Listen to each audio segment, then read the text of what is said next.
இந்த இடத்த பாருங்க. இப்பதான் பெல் கான்கிரீட் போட்டிருக்காங்க. இங்க டேங்கை ஃபிக்ஸ் பண்ணதுக்கப்புறம் நாங்கள் கன்ஸ்ட்ரக்ஷன் ஒர்க் ஸ்டார்ட் பண்ணிக்கிறோம்னு இந்த கஸ்டமர் சொல்லியிருந்ததுனால இவங்களோட கார் பார்க்கிங்கில் தான் நம்ம பயணியர் பயோ டேங்க் ஃபிக்ஸ் பண்ண கொடுக்கலான்னு வந்திருக்கோங்க. இந்த டேங்கை ஃபிக்ஸ் பண்ணிவிட்டு அதுக்கு மேலே நீங்கள் கார் பார்க் பண்ணிக்கலாம், இல்லை பாத்ரூம் டாய்லெட் கன்ஸ்ட்ரக்ஷன் பண்ணிக்கலாம், இல்லை ஸ்டோரும் கூட கட்டிக்கலாங்க. 10 டன் வரைக்கும் இருக்கிற வெயிட்டை இந்த டேங்க் மேலே வச்சிங்கன்னா கூட ஒன்றாகாதுங்க. அந்தளவுக்கு குவாலிட்டியாக அந்த டேங்கை நம்ம ரிஜிஸ்டர்ட் எஃப்ஆர்பி அப்படிங்கிற மெட்டீரியல் செஞ்சு கொடுக்குறோம். இரும்பை விட இந்த டேங்க் உங்களுக்கு 5 மடங்கு உறுதியாக இருக்குங்க. இன்றைக்கி நாம் வந்திருக்கக்கூடிய ஒரு சென்னையில் இருக்கிற பெருங்கலத்தூருங்க. இந்த இடத்துல நம்ம பயணியர் பயோ டேங்க் 3000 லிட்டர், அதாவது 20 பேர் யூஸ் பண்ணக்கூடிய டேங்கை தான் ஃபிக்ஸ் பண்ணி கொடுக்கலான்னு வந்திருக்கோங்க. அப்படி என்னென்னலாம் பெனிஃபிட்ஸ் நம்ம பயணியர் பயோ டேங்க்ல இருக்குது அப்படின்னு கேட்டிங்கன்னா, இருக்கிறதுலேயே அட்வான்ஸ் டெக்னாலஜியான ஏரோடைனமிக் ஃப்ளோங்கிற டெக்னாலஜி தான் நம்ம பயணியர் பயோ டேங்க்ல யூஸ் பண்ணியிருக்கோங்க. அதாவது இந்த டேங்குக்குள்ளே நம்ம மொத்தம் 5 அறைகள் கொடுத்துருப்போங்க.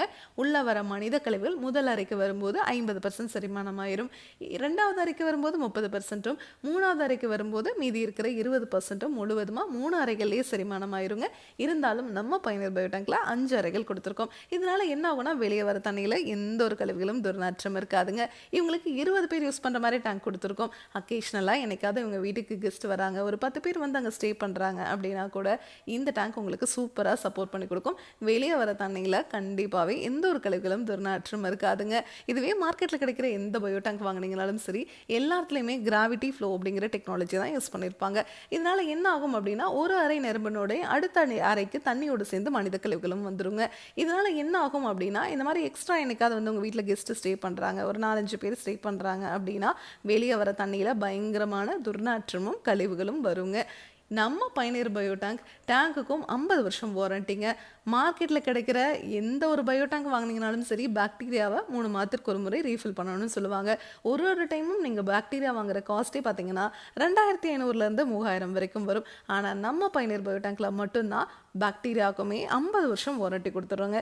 உள்ளேயே பாக்டீரியா இனப்பெருக்கம் பண்ணிக்கிற மாதிரி நம்ம டேங்கே வடிவமைச்சிருக்கோங்க. நம்ம சைட் இன்ஜினியர் உங்களுக்கு வந்து அலைன்மெண்ட் எல்லாம் பார்த்து பாத்ரூமோட வாட்டம், ட்ரைனேஜ் இருந்ததுன்னா அதனோட டெப்த் எல்லாமே செக் பண்ணிவிட்டு பர்ஃபெக்டாக 50 வருஷத்துக்கு எந்த ஒரு ரீவோக்கும் இல்லாத மாதிரி ஃபிக்ஸ் பண்ணி கொடுத்துருவாங்க. இதை பற்றி உங்களுக்கு இன்னும் டீட்டெயிலாக தெரிஞ்சுக்கணும் அப்படின்னா பயணியர் பயோ செப்டிக் டேங்க் அப்படிங்கிற யூடியூப் சேனலுக்கு போய் நம்ம இன்ஸ்டால் பண்ணியிருக்க எல்லா வீடியோஸுமே நீங்கள் பார்க்கலாம். உங்கள் ஃப்ரெண்ட்ஸ், நெய்பர்ஸ்னு யார் என்ன கன்ஸ்ட்ரக்ஷன் பண்ணிட்டு இருந்தாலும் இந்த வீடியோவை மட்டும் அவங்களுக்கு மறக்காமல் ஷேர் பண்ணிடுங்க. தேங்க்யூ.